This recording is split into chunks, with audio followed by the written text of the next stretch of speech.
Hey, Christian, thanks for joining us today. As way getting started, give us a little background on yourself. Yeah, so my name is Christian Busch. I am excited about connecting ideas, connecting people. I am running the Global Economy program at NYU, where we focus on how do we integrate profit and purpose. And the theme that I'm most excited about at the moment is the question of how do we cultivate serendipity? Because a lot of our work with senior executives, with people from cross areas and fields and different types of seniority, the most successful purpose-driven ones, they seem to have in common that they somehow see something unexpected and then turn it into positive outcomes. And so that's what I'm most excited about, that question of how do they connect the dots differently? And how'd you get interested in this? It started early on. I mean, I used to be that kid in high school who, I was kicked out of school. I had to repeat a year. I still have a lot of respect for my parents who kind of endured my journey through that period. And then I transferred this into my driving style, probably helped the unofficial world record of how many dustbins you can knock over on your way to school when you're driving. And then one day I wasn't so lucky anymore and crashed into 4 parked cars, all completely destroyed, including my own. And I will not forget the policeman, who came to the scene and who was like, "Oh my God, he's still alive." And so this idea that I was supposed to be dead set me on this intense search for meaning. I tried to figure out what is life all about. I started reading this wonderful book that, especially at the moment, I think is extremely helpful reading, which is Man's Search for Meaning by Viktor Frankl, Yep. about this question of how do we find meaning in crisis. And I started reading it and realized that what I enjoyed doing the most is, connecting those ideas and people. And so I started out as community builder, then entrepreneur, and then later academia. And that's really where all that serendipity popped up everywhere. And how do you build enough things about serendipity to write a book? It was very serendipitous, being honest. The book itself, it was really this.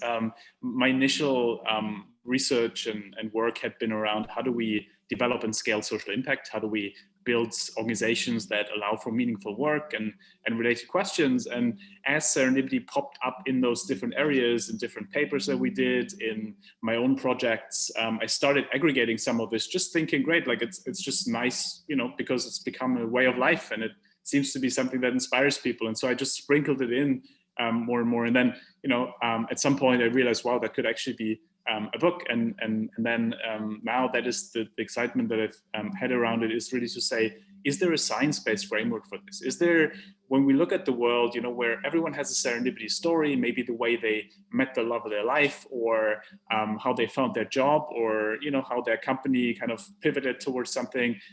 But what is it behind this that we can build as a muscle for this? Because in this world that's changing so fast, the unexpected happens everywhere. And so that's really the fascination around the book, to say, at the end of the day, how do we build a science-based framework, but also how do we take that into practice with exercises and inspiring stories? Well, give us an example of that. What are the key elements of it? So let's take the quintessential, coffee shop moment. Let's say you are in a coffee shop, and if you have erratic hand movements like I do, you spill a coffee over someone. Yeah. And so, imagine you spill that coffee over the person, and you sense there might be some kind of connection. You don't know what it is. You just sense there might be something. And now you have 2 options, right? Option number 1 is you just say, "I'm so sorry." You maybe give a napkin, and then you walk outside, and you think, what could have happened had I acted on that situation? Versus option number 2, you say, "I'm sorry," you start a conversation, and that person turns out to become the love of your life, your next co-founder, you name it. The point here is that our reaction to the unexpected, making an accident meaningful in that situation, defines the outcome. And that's really what serendipity is about. Serendipity is about smart luck. It's about active luck. It's about seeing something in the moment, connecting the dots, doing something with it. And so it's very different from this kind of blind luck, being born into a good family or something. That's the Right. stuff we can't pick. But smart luck, it's about our reaction to the unexpected, but also, and we'll probably get to that later on, we can make accidents more meaningful, like in this example, and like in the examples of Viagra and up to 50 innovations, right, who come out of some kind of mistake and then you somehow finagle something. But then also we can create more meaningful accidents. We can cast hooks, for example, so that people can, in a way, come up with coincidental connections and so on. And that's really what serendipity is about. We can actively influence that process. And what are some of the elements about it? Because I kind of look at it from obviously my career.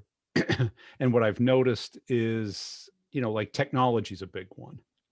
that if you happen to be ready when the technology becomes popular, like podcasting, then good things happen. There are people late to the game and people too early that give up.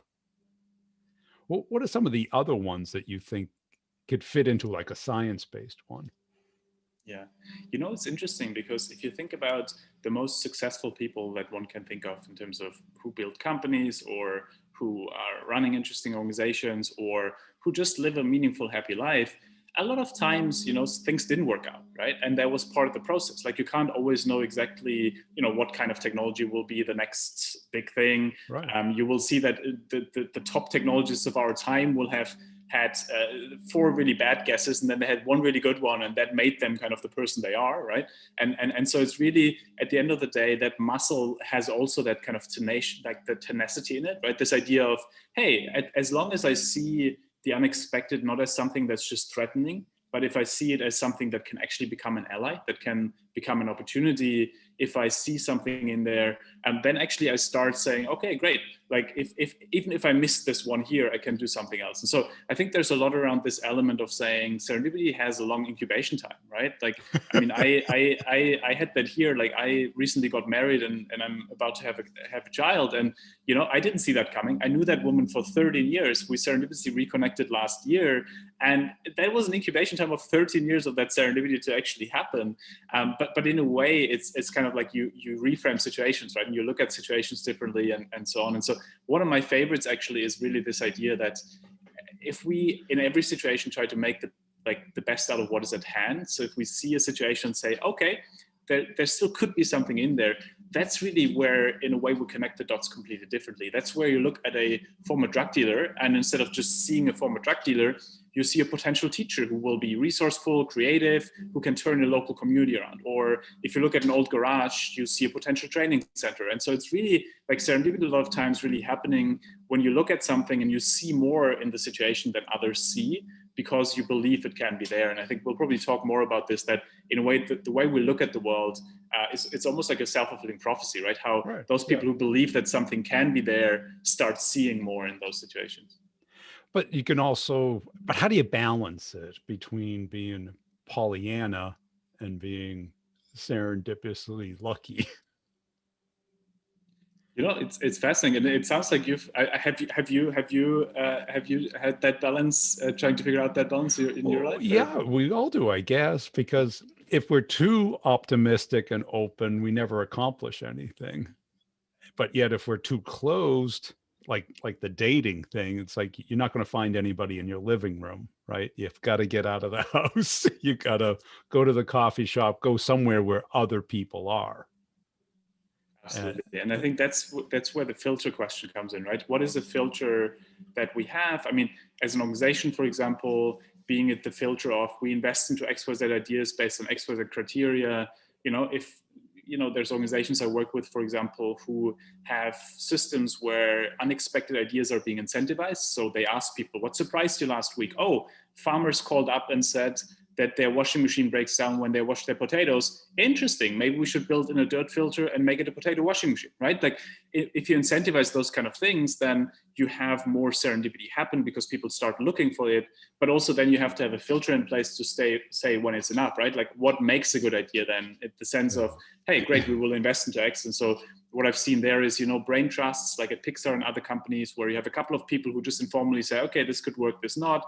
For us individually, it's a lot of times mature gut feeling, right? So this idea of what is it in this moment that my gut tells me, but also then what is the information I have in order to make an informed choice.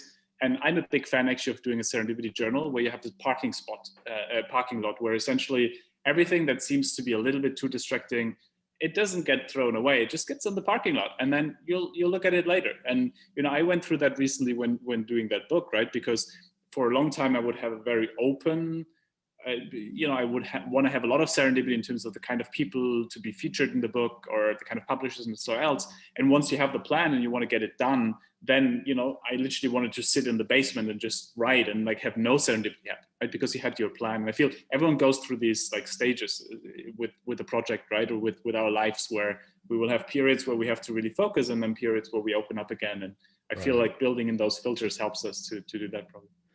And how have you seen the reception at businesses? Because businesses are kind of goal-oriented, structured, and kind of like the opposite of serendipity. It's fascinating. So we just finished a study where we sat down with over 40 CEOs of large companies who are being considered as like quote unquote the most successful ones. So you would have CEOs of companies like Mastercard and others who really kind of found ways to navigate in this kind of fast changing world in a way that somehow makes them successful. And one thing that they all had in common was that they somehow intuitively or cognitively are really good at saying we have a certain sense of direction, right? If I'm a MasterCard, I'm saying we want to get 500 million people into the financial system, and this is our strategy for now. But then also they have this ability to be ready for the unexpected. So they would say, here's our sense of direction, here's our strategy, but I'm telling you already now that if anyone has a great idea of how this strategy could be better, I want to hear it. And so then I don't see that as a weakness, right? I don't see it as, oh, I didn't see it coming, but actually as a strength, that it's an active kind of cultivation of serendipity. And Tom Linebarger said it beautifully, the CEO of Cummins. His point was, look, cultivating serendipity is an active approach to leadership during times of uncertainty, because during times of uncertainty, the exact strategy will change. But what we can do is we can build a culture that allows us to have more serendipity happen in relation to where we want to go. And so that is when then, one of my favorites here is that I touched on that example earlier of Haier, which is a Chinese company that, produces washing machines and refrigerators. And they received calls from farmers, right, who told them that the washing machine would break down. And, an old school company would just say, no, our marketing plan says we should only produce refrigerators and washing machines that wash clothes and, do X, Y, Z.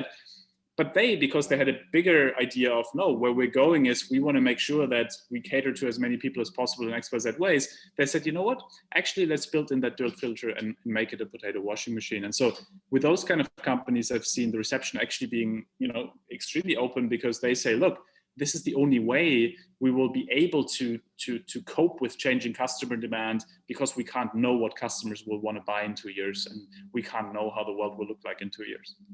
And is there neuroscience behind this? Because I think there's a part of the brain that when you give it a goal, it kind of like even subconsciously goes after that. I think it's RAS. Is that comes to mind? Reactive something. Did you study any of that, or is this kind of anecdotal experience, or what's backing this up from a research standpoint? Yeah, absolutely. And that's actually the beauty of when you dive deep into that in a way, a lot of the natural sciences and social sciences are saying the same thing, right? That when you look at brain science and psychology, actually, there's this whole idea around neuroplasticity, right? That in a way, you might assume that certain things are fixed, right? And then you're kind of fixated in that, being that your personality, being that the way you approach a problem, being that a fixed goal. But actually, neuroplasticity is a lot about how do we essentially break out of our patterns and see that there could be more there, and really can train ourselves to have that. And that's also what psychology tells us, right? When you look into a lot of work around growth mindsets, for example, where it's a lot around saying, how do we in a way shape mindsets that allow us to evolve? And you see the same in other areas where we have a lot of research actually from different areas that tells us, the more we have a certain goal, the more likely it is that we can connect dots to that goal, right? So it's actually really good to have some kind of goal, because it makes it easier to see something in the moment, right? If I'm at this higher company and I know we want to have new types of customers, then I actually see the farmer as an opportunity rather than just like a threat. So it's good to have that approximate goal, but then also this idea of that exactly how we get there can be navigated. That also then gives us something there. So there's a lot of innovation research actually around this in terms of how narrow problem formulation, in a way, a lot of times, is a barrier to innovation, obviously, because in a way you don't consider other ideas, versus if you define more semi-structured problems, then you're allowed to know where you're going, but also you allow new ideas to emerge. And so the beauty really being here that there's all these different sciences that essentially say the same thing, that say it's good to have some kind of sense of where you're going, but also it's really good to have that openness to the unexpected and then, be malleable to that. So what type of exercises do you either go through or you recommend people going through? Because I got to believe it's a habit. So it requires daily activities, and people typically won't buy into it until they have some success, because it's all work until it works. What do you Absolutely. And recommend, or what have you seen work? yeah, I love the way you framed that, because that's exactly what it is, right? That in a way, this is about small behavioral changes, and then seeing how once you have that happen, it Yeah. happens more and more and more. And so there's two aspects that I'd highlight, and maybe also to give you a small anecdote here. I remember a couple of years ago, I was teaching at the LSE in London, and I had a colleague of mine, a very established professor who essentially we had that conversation. He was like, "Look, Christian, I love you. I love your ideas. I think you're great. I think you do great stuff. But I don't need more serendipity in my life. Like I'm happy. All set. I have a happy Full family. up. Exactly. I have everything I need, right? And so we made a deal. We said, okay, why don't you take a couple of the practices we talk about and that I'll mention in a second, and you try a little bit of this, and then we'll talk in a couple of weeks again, and we'll see what happens." He comes up after 3 or whatever weeks, and he's like, "Christian, I didn't know life can be so joyful. I didn't know that there actually is that kind of added layer that I didn't even know exists." And so that, I think, is a lot about this, right? That in a way, to your point, we will only know that potentiality once we actually experience it. And so that's really about this kind of small behavioral changes. And so I'd say there's two things here. The one is the more pragmatic ones. What are pragmatic practices that we can use in every interaction, every conversation, to either like seed a couple of dots and have other people connect them, or do it ourselves? So one of my favorites here is casting hooks. So that idea that, in a way, that we can build in our interests into every conversation. Example here, Ollie Barrett, who's a wonderful entrepreneur in London. If you would ask him, "What do you do?" This dreaded question that puts people into a box, he would say something like, "Well, I'm a technology entrepreneur, recently started reading into the philosophy of science, but what I'm really excited about is playing the piano." And so what he's doing here is he's giving you 3 potential hooks where you could be like, "Oh my God, such a coincidence. I recently started hosting piano matinees. You should stop by. Oh my God, such a coincidence. My sister is teaching on the philosophy of science. You should come in as a guest speaker." The point is, again, every interaction, every conversation, we can see dots that other people can connect for us. And so that, again, relates to that serendipity journal, to really write down what are the 3 or 4 interest areas that I have at the moment. So in my case, for example, bringing the serendipity mindset into every curriculum, every school, every organization on the globe, and really scaling that up. And so I try to bring that into every conversation, and really having that kind of thing, and then building that into ours. But I think the bigger, we can have all these practices, but I think the bigger question really is, what is the underlying psychological barriers that hold us back, right? When you think about the coffee shop situation, if you didn't talk with a person, why was that? Is it fear of rejection? Is it imposter syndrome? Is it you don't feel worthy?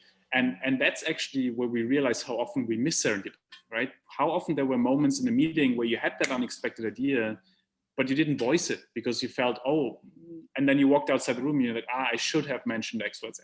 And so it's really working on these underlying questions. What are my self-limiting beliefs? And I think that is really the deeper psychological work as well. So it's almost kind of like self-analysis to see what is in your way.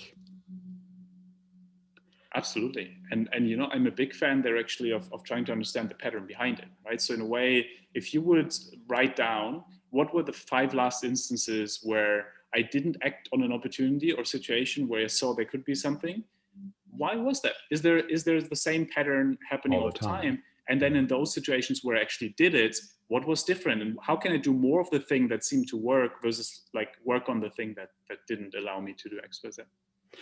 And is there steps like, first being open to it, and then being willing to try, and then being comfortable with it? Or is it binary where you got to dive in? Yeah.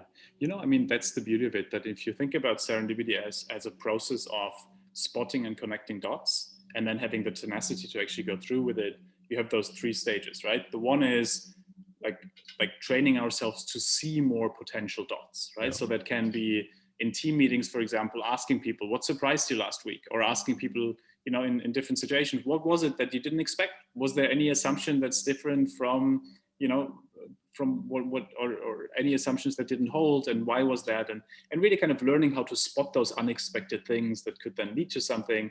Then the kind of connecting the dots piece, which is really about training ourselves to consistently think about how could this relate to something else. So when you're speaking, for example, I'm thinking about how can I introduce you to XYZ person about XYZ topic you're interested in, or how can I, make one link or one connection that somehow provides some kind of value. And once we get a little bit into that, like it starts to happen that we, in every conversation, even with a boring uncle whom we didn't really want to talk about, right? Then actually we start seeing, oh my God, like, I could actually put them in touch with this and this, or we could ask them slightly different questions that actually unexpectedly he brings us the next client because he didn't even know what we're really like interested in, vice versa. So I think it's really about learning the connecting dots piece, and then most importantly the tenacity, right? That in a way, serendipity, we always think it's this kind of moment in the shower on Sunday when eureka, aha, like this is it, but that requires a lot of build up usually, right? Like when you take the love point, like you need to go on a couple of dates. You need to, with an investor, it's not just about running into an investor, you need to convince them over time. So it's really that tenacity bit, that grit that we can really build up as a muscle as well. And have you found a particular time of day or situation? Like, the shower is kind of the ubiquitous one, but I often find when you go out for a walk, anywhere where you're, kind of out in nature, you're breathing, your subconscious is busy walking. So your prefrontal cortex is, can play. It's interesting, right? Because if you think about when does serendipity happen, what are the moments of serendipity? I guess there's the more kind of, for the lack of a better word, introverts moment, right? Where it's that introspective moment that you just mentioned, where we allow, in a way, the brain to connect a couple of things for us, right? Being that when we sleep, when we meditate, when we are in the shower, when we go on a walk. So those kind of moments of quiet source, right? Where in a way we have all the information, but we just need now this step back to allow the brain to connect them. And I think that's actually beautiful for introverts, right? That in a way serendipity comes from quiet sources rather than from having to be out there all the time. But then at the same time, I think obviously serendipity a lot of times comes from interaction, right? It comes from being out there, and really, and that's, I think, where it comes to this opportunity field. How do I make sure that I seed as many dots as possible so that those eureka moments can happen collectively, given that serendipity is a lot of times a kind of team effort rather than just an individual connecting dots moment. And how should people use your book? Because it's not like a novel, I assume. And what do you hope they get out of it? Well, it's really two different types of people, I guess, who could look at it. One is really the type of person, presumably like you and like me, who in a way already has serendipity happen in their life, but now in a way want to see, oh, there's something that legitimizes that way of life. So that says, oh, wow, like actually it's not about loss of control. It's actually about, I've created a mindset and a culture, potentially an organization that allows for that. So it's kind of really about legitimizing particular practices and then giving more practices to really build that muscle up and do more with it.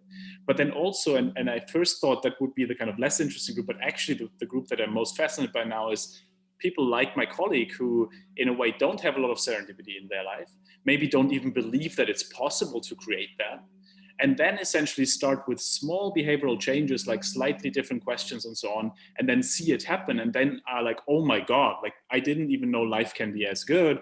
And then get into it. And I feel that's where the biggest shifts happen. Those people who in a way, for whom it's a whole philosophical shift, because the book is a lot about really anchoring it, not only in terms of the kind of pragmatic, okay, this is the 5 steps you can do, which is a big part of it, but also really the kind of, what are the deeper philosophical and psychological notions behind it, and how do I in a way set up myself for a better life? And that's really bigger questions than just how do I have a little bit of luck, but it's really about who do I want to be as a person, and how do I in a way develop myself towards a better life. And how long do you think people take before that epiphany, where they kind of go from doubt to understanding to getting it? It really depends. I mean, so with this colleague, for example, with him, it went pretty quickly because he actually did it, right? He actually wanted to see, is there something there?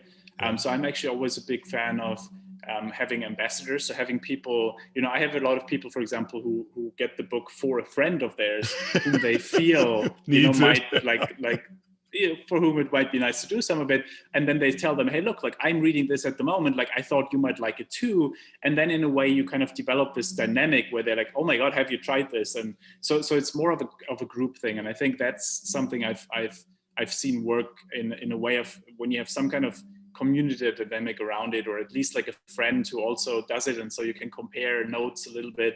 I think that's always something that works nice. But I find it interesting that the most unexpected people actually take it up the quickest. So for example, I was surprised how quickly psychologists came in and said, oh my god, I can use this for my patients to decrease anxiety, because in this world that's changing so fast, like we need a toolkit that allows us to somehow see uncertainty also as a source of potential joy and positivity, right? And so psychologists unexpected, or parents who said, oh my god, like I had my homeschooled son here and I didn't know how to connect with them. Now I have a meaningful way to connect with them. And so I think it's really, in a way, the initial step of getting into the content, I think, and that's been a big conversation, if serendipity is the entry point, or if it's really more about like, how do I live a better life? And then serendipity mindset is a way to do that. And I think that's more also how a lot of the conversations are, to say, look, like this is not just about like unexpected positive outcomes. This is about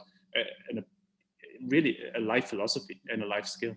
Cool. Hey, I appreciate your time today. Where can people get the book and what formats is it in? Yeah, so it's in bookstores, Amazon. You can buy it as a hardcover, ebook, or as a kind of audio